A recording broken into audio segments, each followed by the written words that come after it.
George, meanwhile, while you're sitting on the sideline here, this interim belt is going to be given away.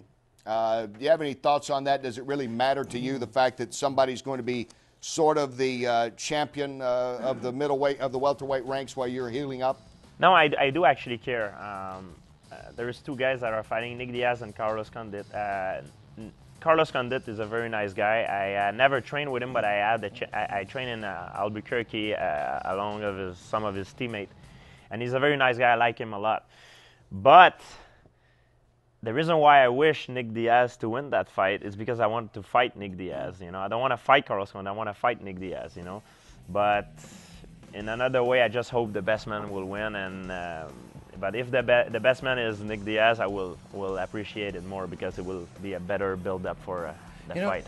You're going to get annoyed, though, by the interim belt, because although it's not that they're the real champion, when I had that in Pancras, I broke my hand, and then Frank Shamrock and Suzuki were fighting, and everybody after the fight, they come like, how do you feel that they have your belt now? And then suddenly, after 20 times, it started upsetting you. I go, it's not their belt! It's the interim belt! I have the belt! You got to fight me for the belt. There's number 2 and 3 guy. They fought each other for the belt, but I wonder if it's going to set you up. It will. 5 months from now, it will. When people ask you that for the 10,000th time.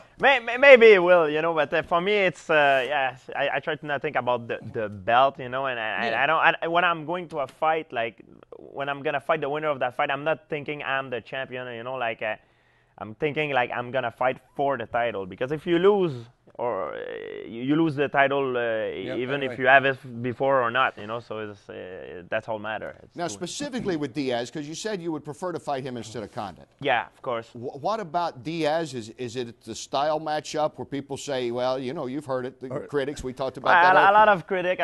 You don't finish, and here's a guy that may make you finish one way or the other, something gives, huh? Well, that's really the fight that I wanted to have. It's the fight that had to happen in the beginning, and it didn't happen.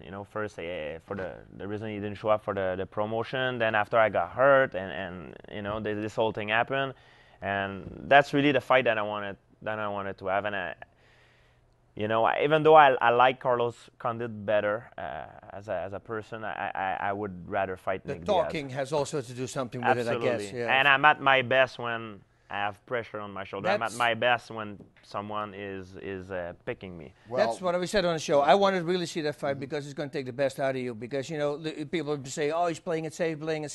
You don't have that chance with him. No. He's going to push it, and then you will shine as well. He's going to go there to win, not to survive. And it's going to be very hard to break down mentally, and I'm ready for a war. Watch Inside MMA, live every Monday night, 8 p.m. Eastern on HDNet. Your home for MMA. Join the conversation on Twitter, Facebook, and online at hd.net.